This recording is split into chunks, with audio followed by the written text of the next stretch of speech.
computer. All right, we're good. So I need to try and move your little pretty faces to the top of the screen because I can't see properly. All right. Oh, I can put you over onto the other screen. All right, so what I want to show you today is how to allow your regular givers to pause their monthly gift online.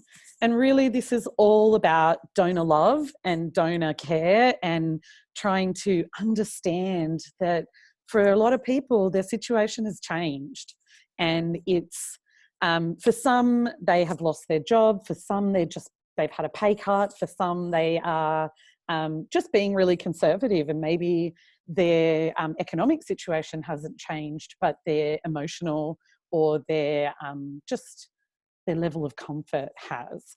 So as we know, all of you are already offering them the opportunity to pause your monthly donation, because we know that we have a better chance of retaining these people if we can hold on to them now rather than losing them. So, you know, from my understanding, this is kind of the experience that most of you are doing now. The donor wants to cancel their donation, so they go to your website and they try, but they can't. So they either send you an email or a form like a contact us inquiry, or they realise that they have to call. But when they call, they're a bit frustrated that they have to, or they're embarrassed, or they're just uncomfortable. So when they do speak to you, what is most likely happening is that they're getting a very warm thank you. They're getting a thank you so much for your support. They're getting empathy. People are, you know, the donor relations team will be saying, we can absolutely help you out here. You know, you're our priority. So they, you know, you are putting donor love into this, but at the moment they only find out once they get to that kind of crisis point of calling. So you're offering them the option to pause their donation or to downgrade their donation. So all I'm suggesting is that you take the exact same strategy and you offer it online as well, so that then we know that if your donor cancels, we're going to try and keep them engaged so that you can try and reactivate them again in 6 months. And like I said, it's the same strategy. We're just trying to offer it online and make it a little easier, a little faster for your supporter, so that they have a really good experience with you. And if they do pause, I imagine that you're still going to want to have a conversation with them. You're still going to want your donor relations team to call them and check in and say, are you okay? You know, is there anything we can do for you? What is your situation, and is there another thing we can do? But, you know, at the moment, having, like, once they have that conversation, they may feel better, but the process of getting to that conversation is maybe not as donor-centric as it could be. And as I said in my little preamble, is that, you know, COVID-19 is just a good reason to have this conversation. I don't, you know, everyone I know is doing multiple rounds of budgets and different variations based on what may or may not happen, how long this may or may not go on for. Everyone's having crisis comms, people are being asked to take pay cuts, people are being stood down in organisations. So I know that now might not be the right time for a lot of organisations to be able to action this, but it is a good time where we're talking about doing things differently, that I think this should be part of the conversation. And the question simply is, if your donor wants to cancel, should they be able to do it online? And a lot of this thinking has come from just watching the growth in the subscription economy and reading and going to some conferences and paying attention to how subscription businesses treat their customers. And this is just a little snapshot, but the biggest thing that's happening with subscription businesses versus what I see in the charity space with our regular givers, which essentially, in terms of a life cycle and a payment and a workflow, they are like subscribers. They consume our content differently, and the emotional, like the reason for supporting is different, but, you know, a lot of the mechanics is very similar. But the biggest difference is with the subscription businesses is that they are so focused on retention, and every single person, all they talk about is lifetime value, retention, how to improve, how to reduce their attrition. Whereas my experience with charities is far more that we are focused very, very squarely on acquisition, and retention is, you know, a bit of a footnote, or it doesn't get the attention that I think it should. And the organisations that do have a dedicated retention person is often just in appeals, or it's about getting a second gift. The regular giving manager is having to spend a lot of time in acquisition, and the retention is a secondary objective. Would you guys agree that that's similar for your organisation or not? Wholeheartedly. Yeah. Rebecca, you're saying so? Yeah, I'm the life cycle manager, so I do regular giving and DMs, and my focus is just split across everything. So it's not that I'm not focusing on retention, I'm just not focusing wholeheartedly on much or everything. Yeah. But do you have a different retention budget to an acquisition budget, or do you just have one budget and it's all together? No, separate budgets. And what's the split? Is retention equal to acquisition, or higher or lower? I think retention's more, well, split over the year, probably equal, just because retention's more expensive in terms of the programs that we run currently. Because for appeals, you mean? So appeals are considered retention? No, sorry, acquisition is more expensive. Yeah. No, so retention, like calling and things, with our regular giving, if I'm just thinking of regular giving. Okay. Well, that's good. I'm happy to hear that. But, you know, also the thing about pausing is that it's all about mindset. And this is how the subscription economy talk about it, is they're like, if somebody just pauses, they still feel like they're a customer or they're a supporter of your organisation. It's that mindset that they haven't cancelled, they're just on pause. So it's just like when you go on holiday and you pause your gym, or you stop a payment for something, you still are engaged in that. So by trying to get people to pause, we keep them in the mindset that they are your supporter. When some of these subscription businesses looked at when people go to cancel online, when they offer them the option to pause, some of them didn't used to do that, but when they started offering them the online option to pause, they had a 20%, 22% better reactivation rate of people going back to the subscription that they were on than for the people that cancelled, reactivating. Canva saw that when they allowed people to downgrade, and obviously that's a different, prospect. Our regular givers, we often don't have a different product for them to give value or something, but being able to offer people an option to downgrade, they also had a 9% better reactivation. And I was asking Alcuin, for those of you who do or don't know him, he does a lot of life cycle management, and I asked him if he had any data, because Vision Australia asked me, like, Chanel, do you have any research that shows that people that pause in the regular giving space have a better likelihood to reactivate?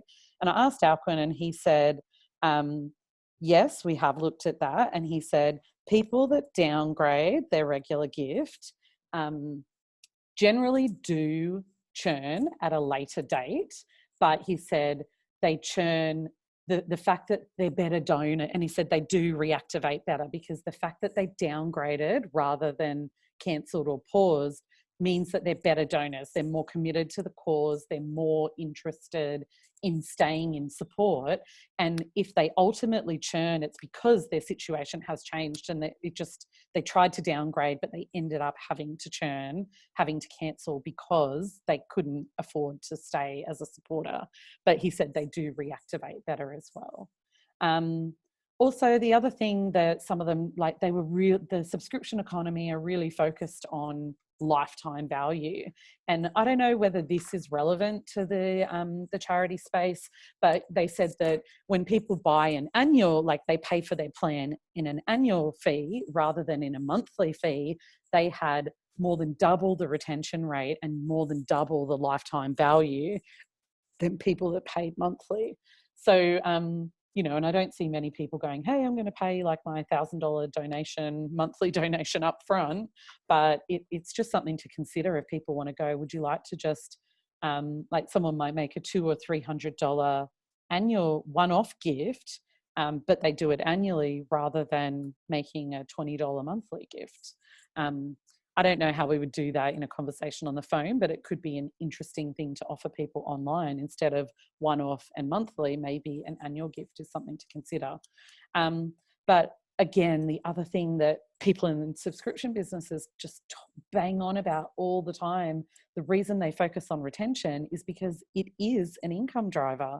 So and depending on the business model and how much, how expensive it is to run your business, they're like a 5% improvement in retention increases your income or your profits by 25%, usually at the minimum. Sometimes a 5% retention improvement can like almost double your business. So these are the reasons why I think we should be looking at the subscription businesses and looking at what they do. But the biggest outtake really is that they focus more on retention than we do, I believe. Okay, has anyone got any comments before I show you these mock-ups? No? Okay. So what I've done is we've got two options. One is manual, which I've used the Asylum Seeker Resource Centre to mock it up. And one is a personalised or an automated version. And mostly they're very similar. It's just the automated version allows you to kind of say, hi, I'm Chanel. Hi, Chanel, you are donating $27 a month. You last debited on this amount. Would you like to pause, downgrade, or if you're in a good position, would you like to increase? And it allows us to go to manage the dollar amounts that you would offer those people. But I'm going to show you the manual one first, because I think this is the quickest one to get up and running if you wanted to do it. And it would, it's probably also the most likely for a lot of organizations who haven't managed to integrate their website with their CRM. So, you know, I've got a quick flow chart here that just shows you the entry points. So, you know, someone looking to cancel their donation is going to either come in via your homepage, they're going to go to your contact us, or they might. Are you able to make it a bit bigger? Sorry. Probably not. But I'm going to send you these. Okay. And I'm going to take you through. This is just to give you context, so I'll just skip past it. So again, this one, the manual version, because Mumta and I, like my team, looked at all these, and Mumta's feedback was, why can't they just send an email? Like, I don't want to fill out a form. I just want to send an email.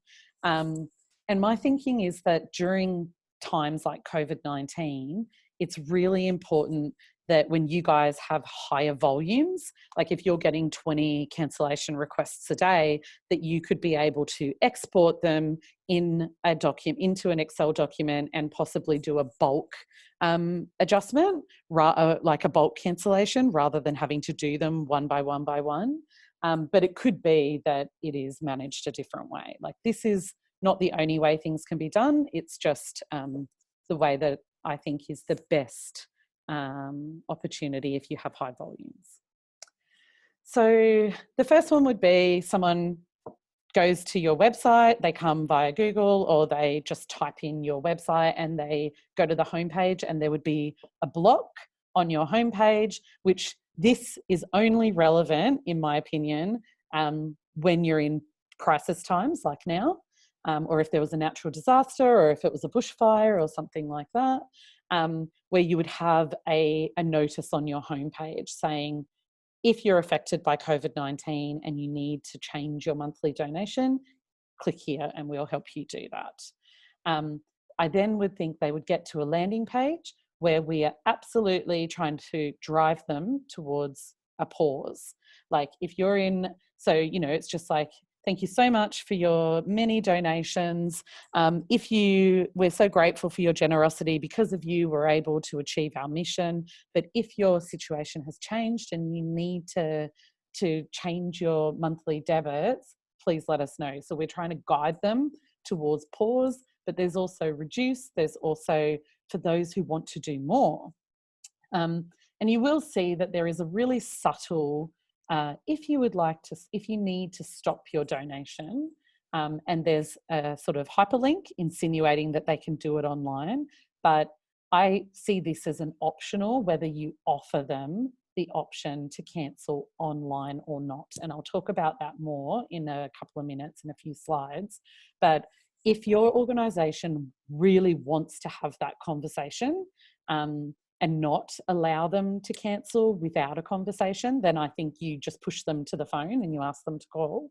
But if you are prepared to allow them to cancel and call and give them a thank you call afterwards, then we could offer that cancellation online. But my focus in trying to replicate the strategies that we know are working, and also just thinking about the risk aversion of organisations and knowing what be more palatable to your colleagues and your fundraising directors, would be that a pause or a reduction is more palatable and what you're going to try and go for rather than a cancellation. So when they click pause or reduce or increase, they get the same kind of form. Basically, we're using the same form. It'll just have a couple of slight variations. They will go to a different landing page, but it's the same form. And we're basically, again, we're assuming this is manual. We deliberately have a plain form where we're not using a lot of images. We're not trying to guilt them or make them feel uncomfortable. We say thank you. We remind them at the top about what their impact does. But it really is just like, it says pause my donation for 3 months. Here's my name, email, phone number, postcode, which I think are probably the data points that you would need to be able to match this person in your database, because their email may be different that they enter, but hopefully their postcode or their name, like those data points would be enough.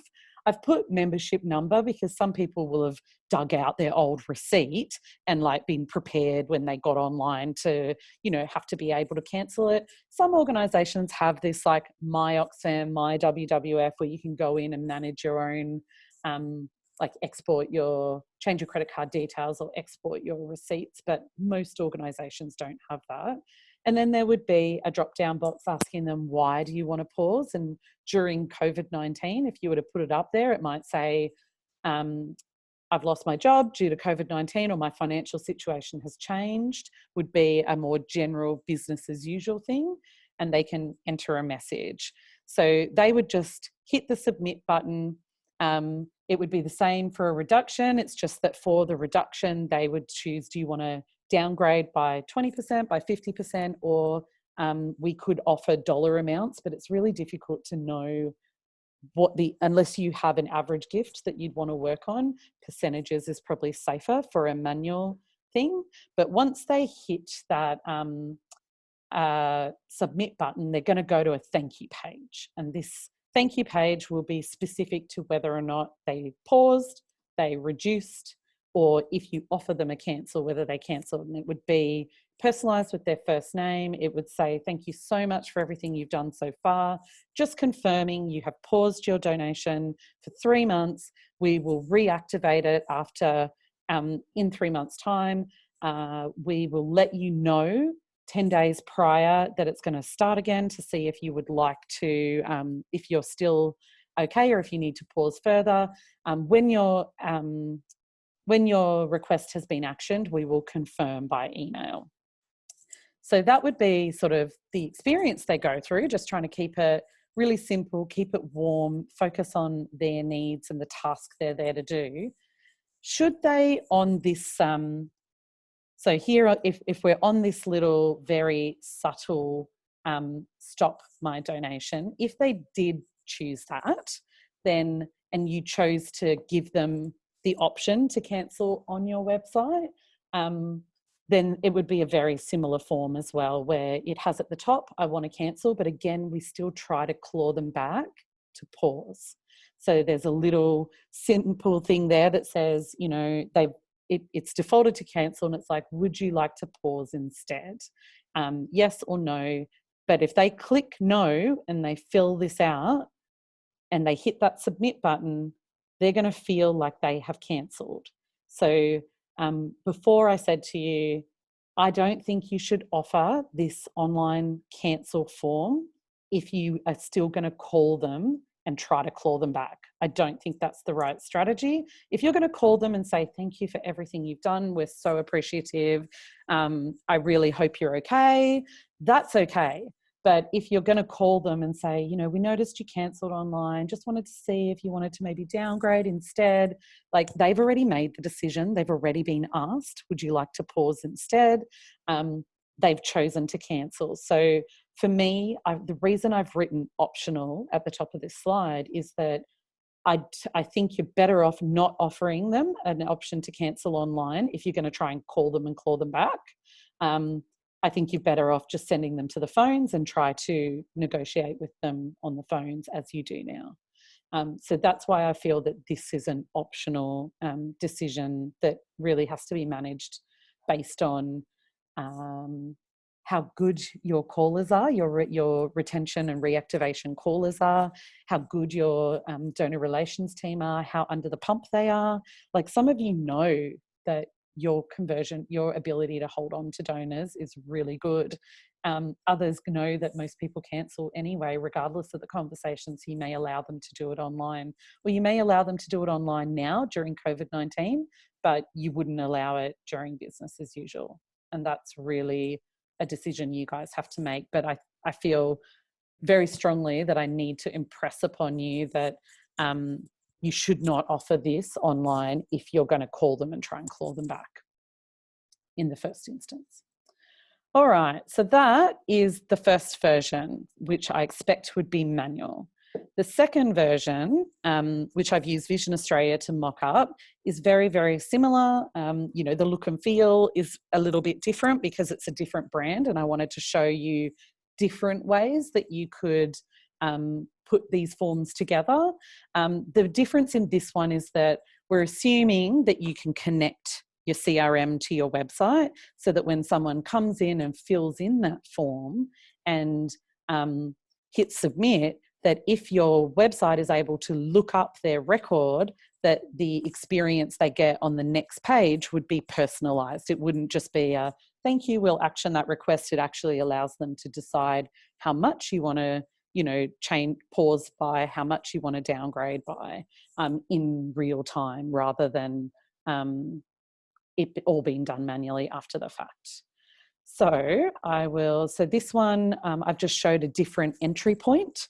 So at the moment, Vision Australia have this on their website, a COVID-19 response, and it actually goes to a landing page that has all their information about their NDIS clients and what they're doing to respond to COVID-19. But I would suggest they would put a section there about their regular giving, saying if you need to change your donation, you can do that.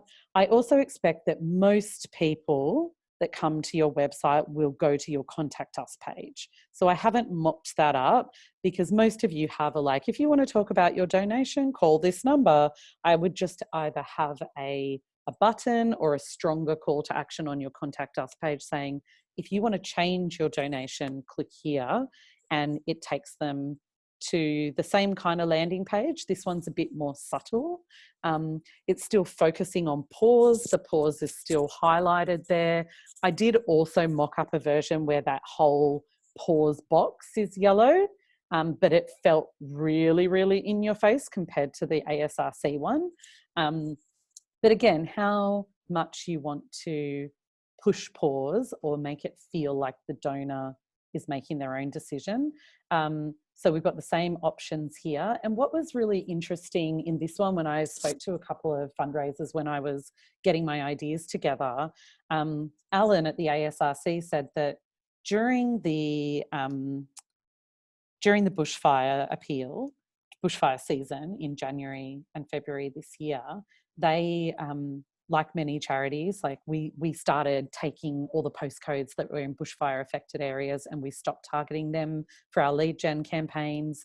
I know that so they contacted all their donors that were in the bushfire affected areas, and he said that they made more money and they had more donors increase their donation or make a cash donation then chose to pause or cancel. So they sent out a proactive communication saying, we understand you're in a bushfire affected area. If you need to pause or downgrade your donation, we totally understand. And they made more money than they lost by being proactive. So the other way that people would get to a landing page like this would be through such an email, where you would proactively send an email out to your supporters saying, are you affected? And it's really difficult with COVID-19 because unless you know what industry your donors are in, like if we knew that someone's in hospitality or in tourism or something like that, we know that they're affected, but most of us don't have that kind of psychographic or detailed information about their donors. And even if we did, it might be out of date now. So I can't actually think of how we could use this to segment or target vulnerable people like you could with the bushfires. But if you wanted to do this as a donor care piece or just offer it to all your donors, it could be something where if they clicked on this change my monthly gift, they would go to this landing page. If they clicked on pause, reduce or increase, they would have a personalized URL. So when they land on that pause or increase page, they get to a personalized page. So even if you had a manual version of these forms on your website, you would still be able to do this with a personalized URL if you were to send out an email. So sorry, I skipped a page because I wanted to talk about the email. I put them in the wrong order. So when your donor is on this page, again, we've got that subtle, stop your donation. But if they choose pause or they choose reduce, they will go to a very similar form to what we saw on the ASRC manual version. They enter their details and they hit confirm, but the difference is here we would expect that it's integrated with your CRM, and when they hit this button, they're going to land on it. The next page is going to say, hello, Chanel. Your monthly donation is $27 a month. You were last debited on the 12th of March. We understand you'd like to change your donation. Can you please tell us why? And so, right now it might say at the top as the default, my income has changed due to COVID-19, but usually it might just say, my situation has changed, or I'm no longer interested in supporting, or I've had a bad experience, or whatever your organisation would want to put in that drop down. You would say, your monthly donation is important. Thank you very much. Please confirm that you want to pause your donation for 3 months or for 6 months, defaulting to 3 months. So once they hit submit, it would take them to, it would pause their donation. But, if they chose reduce, it would say, we understand you want to reduce your donation. I'll just see if it's on the next page. We understand you want to reduce your donation. I'm on $27 a month. Would you like to reduce it by $5 or by like $15? Whereas for the Asylum Seeker Resource Centre, I donate $85 a month to them. So $5 or $15 wouldn't be appropriate for me. So the dollar handles would need to be $50 or $30 or something like that. So by having a personalised thing, we'd be able to manage the dollar handles as well. Or you can use percentages as well if that's more manageable, because then you wouldn't have to personalize the dollar fields too. You could just put percentage numbers in, or that other box could then have where people could say, I want to enter in $25. It still has the, can you please tell us why you are reducing your donation, so that you could see it. Then again, the option of cancelling. The same commentary reply is relevant as I gave before. This is just showing you that it could be a different kind of form. The form that we had on the ASRC example was a longer form. It had more information because it was manual. Here it says, hello, Chanel, your current donation is $27. Can you please tell us why you want to cancel? And again, trying to claw back and say, your donation is really important. Would you consider pausing instead for 3 months or 6 months? If they say yes, please, it would take them to the pause page. If they say no, then, they are basically cancelling right here. They then get their thank you page. So it would be, personalised. It would say, thank you so much for pausing. We're sorry to see you go if they're cancelling. Just letting you know that we will confirm by email once it's been actioned. But it's making sure that we leave them with a really warm experience. So that's it, basically. I've got 2 options of how you could allow your donors to pause their regular gift online. One is manual, and one and non-personalized, and the other is personalized and could be automated or semi-automated, where it might capture all the information, but then you may still have to match those records in your CRM. But they're both quick and easy for the donor. They're both unemotional and deliberately so. And again, this was something Mumta, felt really strongly about, that we should not be putting big emotional images in there. And also, when people come to your website to do a task or an outcome, they're very focused on that, and trying to distract them or trying to take them emotionally away from that generally is not a great experience for them.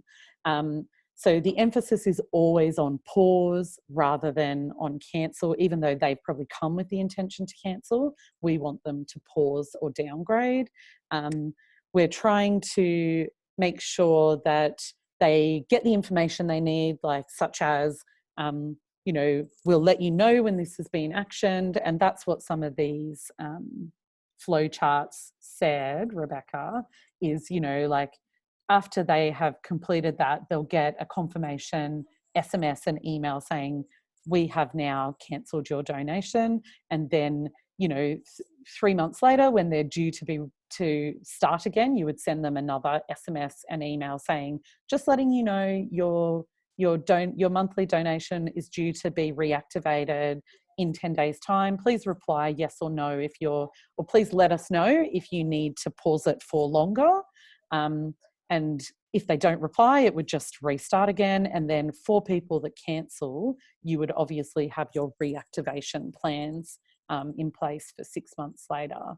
And your calling, how you call people would come in then.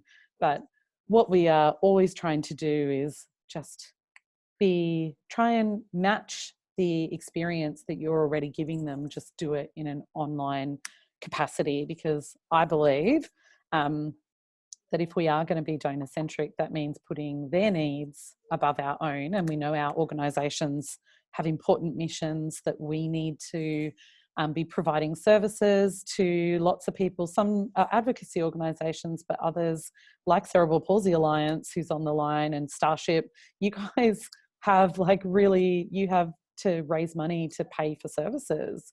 So we're trying to give them the option to pause, because we know that you've got a better chance of retaining those people if you can get them to pause. So my question to you guys today is really just asking for some feedback on what are your thoughts? How do you think this would go internally? Is this something you've talked about and decided not to do? Is this something that you might do for COVID-19 or only after? I'm just looking for feedback so that we can try to improve those options that we give people, or the user experience, if you can think of an easier way that it could be done. So yeah, I'm very interested in what you got to say. I I love the idea, and you know, so much work would have to go into making it work for us, because I always think of our regular giving cancellations as the very start of the reactivation process. And sadly, I think we do a relatively poor job of it at the moment. And I hate to admit this, but we use guilt in our phone calls. In the person that saves regular givers doesn't seem to be able to do it any other way at the moment. So I'm putting a hand up saying that I think we do a terrible job of it. I think that I would love to work towards the offer of more online options for our regular givers, and pausing would be one of them. But there were two sort of questions going. Yep. First of all, when we do rely on the phone for saving regular givers, it's also a very good source of our face-to-face street acquisition program. Like we do get good feedback, which helps us manage that, and our sort of clawback arrangements and things like that. So it's a good source of feedback in those cancellation calls. So we would have to maybe look at you know, a follow-up if they were to pause or cancel online, to follow them up with a phone call to be able to ask about their experience, or you know, for us to find out more. I'm not sure. And then the other sort of thing that I was going through my mind was, does our sort of retention or just general messaging about CPAs need to be quite strong? In, like, at the moment we don't have a great retention program either. And so I'm sort of thinking, like, to lose them like that, you do need the other retention messages, sort of holding them up until we get to reactivate them again. That's the thinking? You definitely do. So on the first one, the face-to-face cancels, I feel really strongly that something like this, because most organisations have like a 3-month period where if your donor cancels in 3 months, you don't have to pay the acquisition costs, or you pay a much lower one. But you know, if they're anything like me, if I have to call someone, it just sits on my to-do list and it doesn't happen. If I can action it online, it happens a bit quicker. But you're better off if you're paying $450, $500 to acquire a regular giver via face-to-face. You are better off having them cancel in the first 2 weeks or the first month and not having to pay that acquisition cost than holding on to them till month 4, where you get, you know, $90, but you have to pay you have to pay $450. So I think there's actually a good business model case that if people churn quickly, it will save you money and actually make your programs have a higher ROI. But that's about face-to-face and digital lead gen too, probably. Around the other one, once they do cancel, we all know that once someone has cancelled, that it's very hard to reactivate them. That unless something happens, like the bushfires, like I know WWF, the bushfires, they had people that had been on their list for years and years and years and had either not given them a donation for years or not given them a donation ever, that converted during the bushfires. And likewise, they had an amazing reactivation of donors. But it was suddenly like, oh, okay, I now see what you've been banging on about all this time. But until, you know, sometimes then a natural disaster will happen and the same things. But we generally know that once your donor cancels, they're gone, which is why we need to pause or downgrade them. But those retention messages is just about having monthly newsletters, having contacts, keeping them in appeals or whatever. It's just about making sure that you do keep them engaged. And I mean, if they unsubscribe, but I mean, your comment, Felicity, about the donor retention manager that keeps them via guilt, I think it also depends why they say they're cancelling. If someone just calls up and says, I've lost my job, I can't pay this bill, that's a different thing. And you probably need to let those people go, because guilt is unfair, is not donor centric.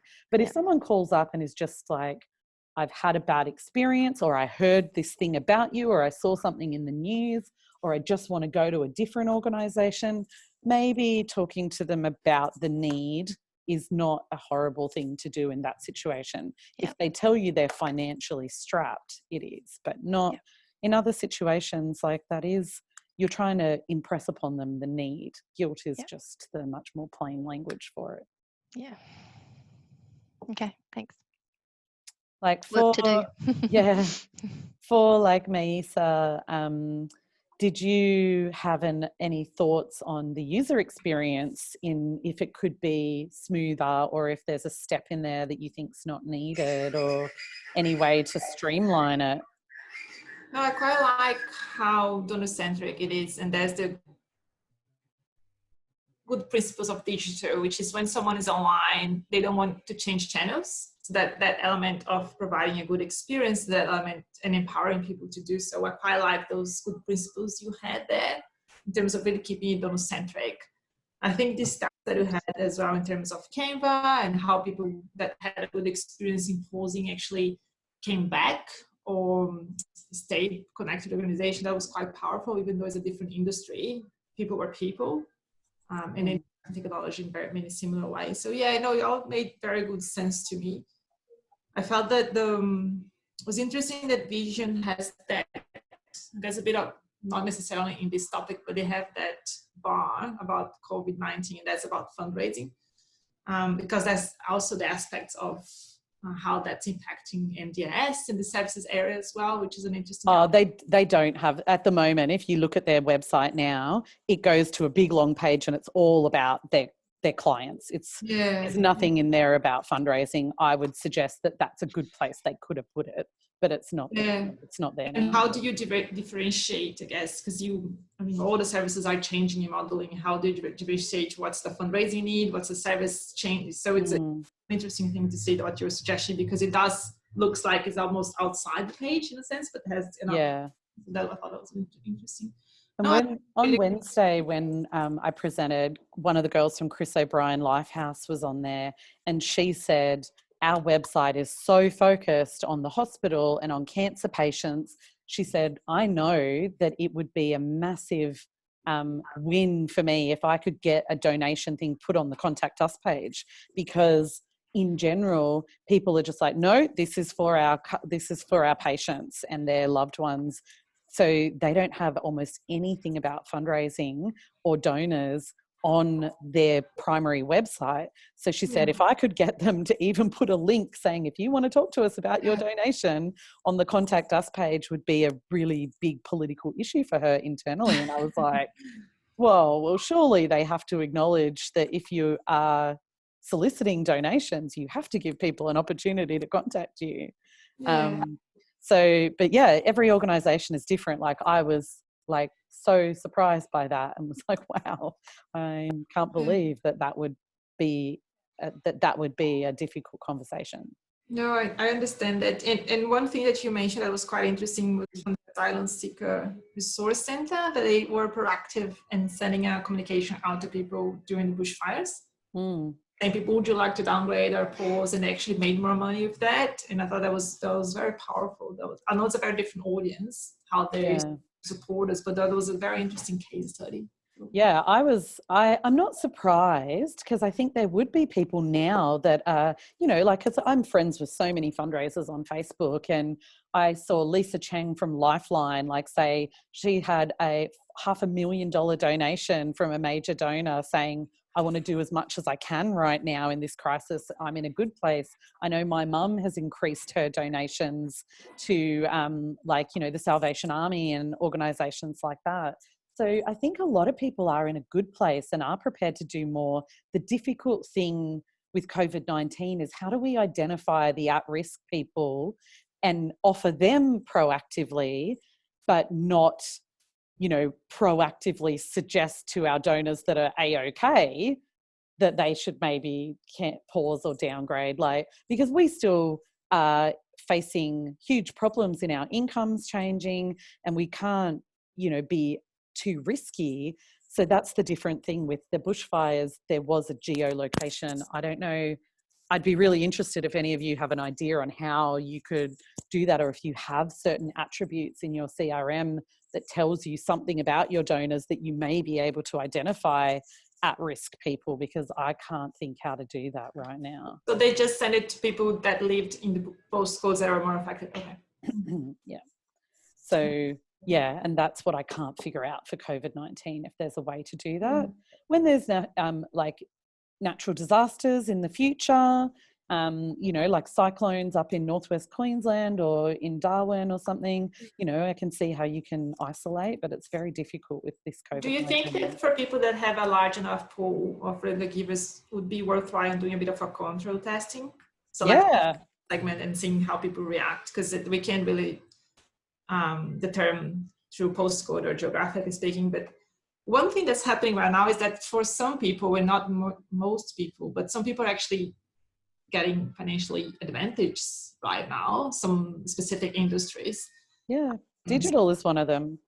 Like we're having an influx of inquiries, like it is. So that case study from Asylum Seeker Resource Center was interesting, because everyone is changing their circumstances right now. You're also allowing people to potentially upgrade if something changes for the better as well. Yeah, and I've spoken to a bunch of the telephone agencies, like Pareto Phone is seeing a definite lift in results for health organisations and organisations dealing with the elderly. Like Mumta is on the phone. She can speak to Peter Mac, have seen an improvement in their conversion rates. With I just did the March report for Vision Australia's lead gen, and we've had our second best month of the year in March in terms of second lowest cost per acquisition for the year, second highest conversion rate for the year. Like we've had really good results. So, but that's a disability organisation and and people dealing with cancer, both vulnerable sections of the society. So whereas in the bushfires, all the environmental charities saw a big lift. So I think that there are people that are doing better. You know, anybody that works in technology now is like, my sister works at Microsoft. Microsoft sales have just gone through the roof. Like there are so many organizations that are doing well. Yeah, there's also people who work in the fitness industry, not necessarily as personal trainers, but also in the equipment side.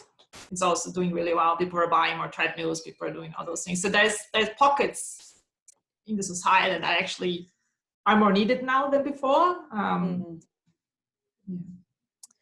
Yeah, does anyone else have any comments or feedback that you want to give me? Like Sarah's from Care Sarah has just had to go out. She said, unfortunately, Care doesn't have a contact us form. So setup is a consideration for us to get something like the manual option going, and then donor care and our reactivation retention cons aren't as strong as they should be, which is so important at the moment. But I know that they do have a dedicated retention person, but yeah, like imagine not even having a contact us inquiry on the website.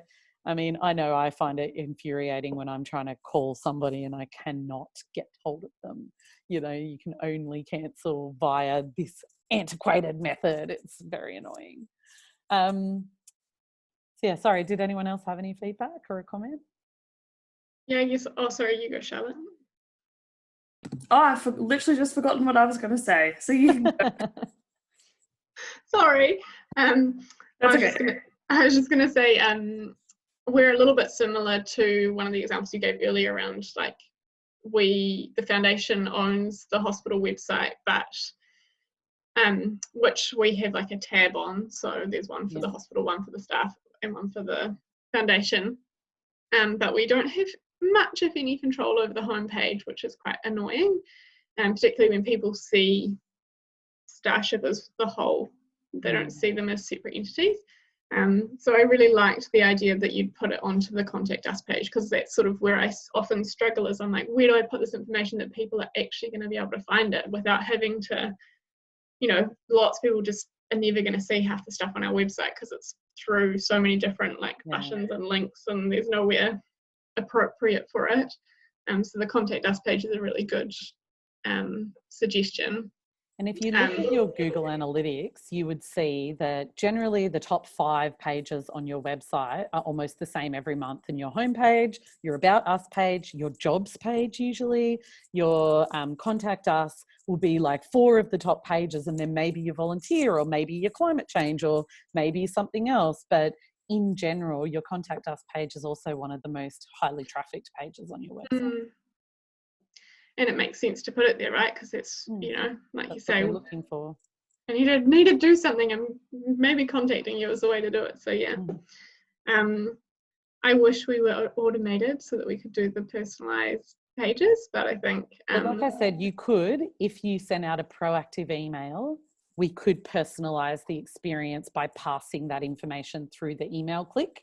So if I send the email to Rebecca and you click on down on reduce, and we have passed through, you're making a monthly donation, this was your last debit, here's your first name, you know, we can pre-fill that if you send an email. But again, like we were saying with me, so it's a bit hard to know who's affected. If you wanted to go, well, we do have this portion of really low value regular givers who make a donation of like $15 a month or $10 a month or something, you may be able to make an assumption that they give less because they can't afford more, and you may want to contact those people and do a test with them. But yeah, it's risky, that one. Sorry. I was just going to agree. Yeah, I think it's too risky to send to everyone. I mean, I can only speak from my personal experience, but if they're in their early 20s, they might be working in hospitality or in retail, and they can't. That's certainly been my experience. Sort of precarious. Until I started working full time, it was pretty precarious. And yeah, I was constantly like pausing all the time, constantly pausing. So, and maybe that's a potential group, an age group, male, and be like, oh hey, you know, of course, you know, maybe there are some people in the early 20s who are minted. I'd like to be Did you post it online as well, Cheryl? Yeah, but that's for the Amnesty, right? I was a donor through Amnesty, and I was also a donor through World Vision. I ended up sponsoring a child for a year. Only cancelled. I cancelled after a year because they got me in a shopping centre, and I didn't have the gumption to say no. It's $50 a month or something for sponsor a child. It's like the highest dollar value. Was it the World Vision, or was it from? Maybe it was World Vision. Yeah, but it was Amnesty and World Vision. But yeah, I think I was maybe like 18, 19 when I was sponsoring the child, which probably should have been a red flag. But yeah. Anyhow, I was also going to say, I think at CPA, I don't think we have an online option to upgrade. You have to go through donor support. Yeah, I don't think almost no organisations have anything like that. Even if you have the My Oxfam kind of like the donor portal, still it's mostly to update your credit card expiry dates or to export your receipts, or to change your email preferences. Like the few orgs that have it, they still don't really give you much option to do any of that. And that's in a lockdown environment with a password and stuff like that.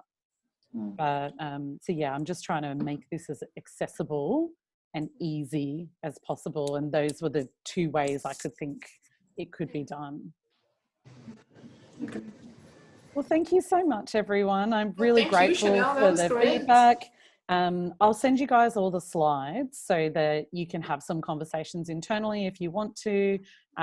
Like I said, my expectation of anything happening with this in the short term are really low.